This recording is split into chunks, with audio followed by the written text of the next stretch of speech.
বাংলাদেশের সংখ্যালঘু হিন্দুদের ওপর অত্যাচার সহ নানা সাম্প্রতিক ঘটনা নিয়ে ভারতীয় মিডিয়া অতিরঞ্জিত করছে। রবিবার 12ই জানুয়ারি 36তম জেলা বইমেলা উদ্বোধনে অশোকনগরে এসে এই মন্তব্যই করলেন রাজ্যের এক মন্ত্রী। তিনি বলেন, জল, স্থল এবং আকাশপথ সবটাই কেন্দ্রীয় সরকারের হাতে। সেক্ষেত্রে কোথা দিয়ে অনুপ্রবেশ ঘটে? এটা কার ব্যর্থতা? সীমান্তে ওয়াচ টাওয়ার আছে, বিএসএফ আছে, বর্ডার রোড আছে, পাইলট কার আছে, সেক্ষেত্রে কোথা দিয়ে ঢোকে? এটা কার ব্যর্থতা? পুরো ব্যর্থতাই কেন্দ্রীয় সরকারের। তাছাড়া বাংলাদেশের সংখ্যালঘুরা যদি আক্রান্ত হয়ে থাকে সেটা খুবই দুঃখের, কিন্তু আমি বলবো যতটা হয়নি। দিল্লির তামাক খেয়ে মিডিয়া তার থেকে বেশি দেখাচ্ছে। বাংলাদেশের সঙ্গে আমাদের ব্যবসা বাণিজ্য লেনদেন মার খাবে। রাজ্যের 8টি জেলার সঙ্গে বাংলাদেশের সীমান্ত রয়েছে, সেক্ষেত্রে বাংলার ক্ষতি বেশি হবে।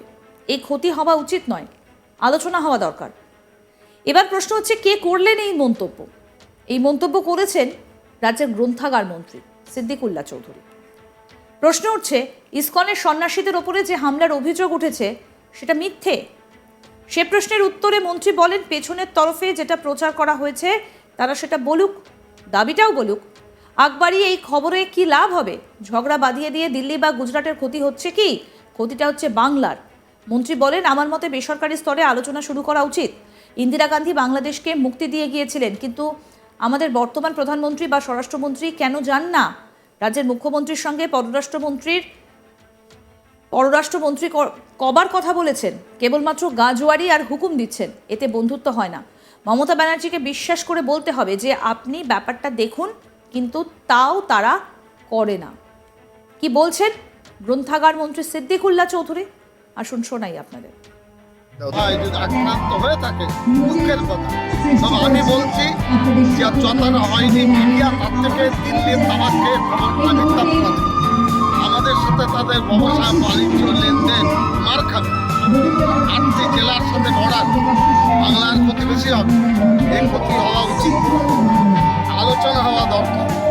আপনি বলতে চাইছেন যে তাহলে সেরকম ঘটনা ঘটেনি? এত ঘটেনি যে ঘটনা আপনি বলছেন, আমি বলতে চাই রোজ আমাদের কাছে খবর আসছে। বাংলার স্টল লেগেছে, সেখানে মেলা। ইসকনের পক্ষ থেকে যেটা দাবি করা হচ্ছে সেটাও কি মিথ্যে? থেকে যেটা প্রচার করেছে সেটাও তারা বলুন, আর দাবিটাও বলুন। এক পেশে খবরে কি লাভ হবে? ওখানকার সাথে আমাদের ঝগড়া বাঁধিয়ে দিয়ে কলকাতায় ব্যবসা বাণিজ্য কোটি কোটি টাকার বিদেশে ক্ষতিটা কার হবে? দিল্লির হবে, গুজরাটের হবে, হবে তো বাঙালি সমাজে। পরিস্থিতিতে কি করা উচিত মনে হয়? আমার মতে বলে একটা আলাপ আলোচনা বেসরকারিভাবে হোক। ইন্দিরা গান্ধী তো গিয়েছিলেন বুক চিতিয়ে, প্রধানমন্ত্রী যান না কেন? স্বরাষ্ট্রমন্ত্রী যান না কেন? এখানকার মুখ্যমন্ত্রীর সাথে স্বরাষ্ট্রমন্ত্রী আবার কথা বলেছে, সেটার কথা বলতে খালি গাজওয়ারি আর হুকুম দিচ্ছে, কিন্তু বন্ধুত্ব হয় না। বিশ্বাস করতে হবে মমতা ব্যানার্জিকে। না, আপনি ব্যাপারটা দেখুন, তাও তারা করে না। সব কোথায় 2200 কিলোমিটার বর্ডার, যদি দেখা যায় 1600-1800 কিলোমিটারে তার কাটার বেড়া দেওয়া হয়ে গেছে, সেটা আগে বলুক না কেন? যেটা হয়নি সেটা না বলে যেটা হয়েছে সেটা বলতে। আরেকটা কথা হচ্ছে, স্থল, জল, আকাশপথ সব কেন্দ্র সরকারের হাতে। দিল্লি আসে কার ব্যর্থতা? এবং প্রতিটি বর্ডারে বর্ডার রোড আছে, ওয়াচ টাওয়ার আছে, পাইলট গাড়ি আছে, তারপরে ক্যাম্প আছে, জায়গায় জায়গায় বড় বড় আর্মি ফোর্স আছে। তুমি কোন দিকে ব্যর্থতা কার? পুরো ব্যর্থ কেন্দ্র সরকার। আমাদের প্রতিনিধি দীপক দেবনাথ কি প্রতিবেদন তুলে ধরেছেন, আসুন শোনাই এবার। দেখো, সম্প্রতি বাংলাদেশে যে সংখ্যালঘুদের উপর অত্যাচারের ঘটনা ঘটছে সেটি যথেষ্ট বেদনাদায়ক, দুঃখজনক, কিন্তু মিডিয়া অতিরঞ্জিত করে দেখাচ্ছে, এরকম একটি মন্তব্য করেছেন রাজ্যের গ্রন্থাগার মন্ত্রী সিদ্দিকুল্লাহ চৌধুরী।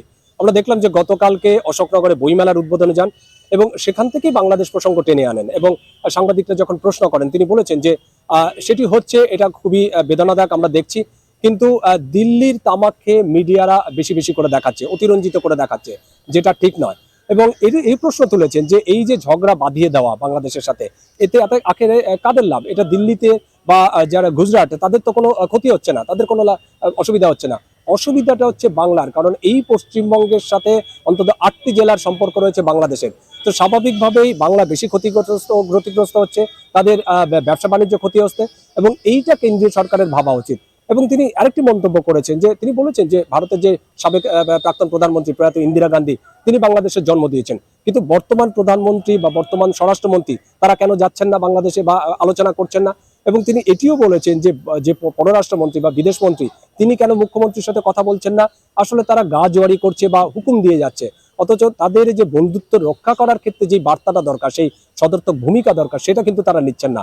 এবং এটিও বলেছেন যে এই ক্ষেত্রে পশ্চিমবঙ্গের সাথে যাতে বাংলাদেশের বা ভারতের সাথে বাংলাদেশের সম্পর্ক ভালো হয়, সেই দিকে লক্ষ্য রেখে একটা বেসরকারি মতে বেসরকারি উদ্যোগে একটা আলোচনা ডায়ালগ শুরু করা দরকার। এবং এক্ষেত্রে পশ্চিমবঙ্গের মুখ্যমন্ত্রী মমতা ব্যানার্জির উপরে ভরসা রাখার কথা বলেছেন এই সিদ্দিকুল্লাহ চৌধুরী। এবং আমরা দেখলাম যে সাম্প্রতিককালে যে মালদা সীমান্ত বা বালুরঘাটে যে সীমান্ত নিয়ে বা সীমান্তের কাঁটাতার বেড়া নিয়ে যদি একটা যে সমস্যা দেখা দিচ্ছে এক্ষেত্রে, বা অনুপ্রবেশ যে ইস্যুটি, সেক্ষেত্রেও কিন্তু সিদ্দিকুল্লাহ চৌধুরীকে বলতে শোনা গেছে বা তিনি বলেছেন যে এক্ষেত্রে কেন্দ্রীয় সরকারকে দায়ী করেছেন। তিনি বলেছেন যে সীমান্ত রক্ষার পাহারা বা সেই দায়িত্ব সেটি বিএসএফ এর উপরে থাকে, সুতরাং বিএসএফ এর কর্তব্য যে কারা প্রবেশ করছে আর কারা প্রবেশ করছে না। তাছাড়া ওয়াচ টাওয়ার আছে, তাদের পেট্রোলিং ভ্যান আছে, নজরদারি আছে, সার্ভেলেন্স টিম আছে, সুতরাং এত কিছুকে উপেক্ষা করে কিভাবে অনুপ্রবেশের মতন ঘটনা ঘটছে তার প্রশ্ন তুলেছেন। তো স্বাভাবিকভাবে এই সমস্ত বিষয়তে তিনি সমস্ত দায় দিয়েছেন এই কেন্দ্রীয় সরকার এবং বিএসএফ এর দিকে। বাংলাদেশের সংখ্যালঘুরা যদি আক্রান্ত হয়ে থাকে সেটা খুবই দুঃখের কথা, কিন্তু আমি বলবো যতটা হয়নি দিল্লির তামাক খেয়ে মিডিয়া তার থেকে বেশি দেখাচ্ছে। বাংলাদেশের সঙ্গে আমাদের ব্যবসা বাণিজ্য লেনদেন মার খাবে। রাজ্যের 8টি জেলার সঙ্গে বাংলাদেশের সীমান্ত রয়েছে, সেক্ষেত্রে বাংলার ক্ষতি বেশি হবে। এই ক্ষতি হওয়া উচিত নয়, আলোচনা হওয়া দরকার। এই মন্তব্য করছেন রাজ্যের গ্রন্থাগার মন্ত্রী সিদ্দিকুল্লাহ চৌধুরী। প্রশ্ন উঠেছে, ইসকনের সন্ন্যাসীদের ওপর যে হামলার অভিযোগ উঠেছে সেটা মিথ্যে। সে প্রশ্নের উত্তরে মন্ত্রী বলছেন পেছনের তরফে যেটা প্রচার করা হয়েছে তারা সেটা বলুক, দাবিটাও বলুক। আকবরী এই খবরে কি লাভ? ঝগড়া বাঁধিয়ে দিয়ে দিল্লি বা গুজরাটের ক্ষতি হচ্ছে কি? ক্ষতিটা হচ্ছে বাংলার। শোনাই কি বলছেন গ্রন্থাগার মন্ত্রী। যদি আক্রান্ত হয়ে থাকে দুঃখের কথা, তবে আমি বলছি যে যতটা হয়নি মিডিয়া তার থেকে দিল্লির তামাককে খবরটা মিথ্যা প্রমাণ। আমাদের সাথে তাদের ব্যবসা বাণিজ্য লেনদেন মার খাবে। 8টি জেলার সাথে বর্ডার, বাংলার ক্ষতি বেশি হবে। এই ক্ষতি হওয়া উচিত, আলোচনা হওয়া দরকার। তা আপনি বলতে চাইছেন যে তাহলে সেরকম ঘটনা ঘটেনি? এত ঘটেনি যে ঘটনা আপনি বলছেন, আমি বলতে চাই রোজ আমাদের কাছে খবর আসছে বাংলার স্টল লেগেছে সেখানে মেলা। ইসকনের পক্ষ থেকে যেটা দাবি করা হচ্ছে সেটাও কি মিথ্যে? যেটা প্রচার আরও আপডেট পেতে দেখতে থাকুন আজ তাক বাংলা। সাবস্ক্রাইব করুন, নোটিফিকেশন পেতে বেল বাটন অপশন প্রেস করুন, হোয়াটসঅ্যাপেও ফলো করুন আজ তাক বাংলা।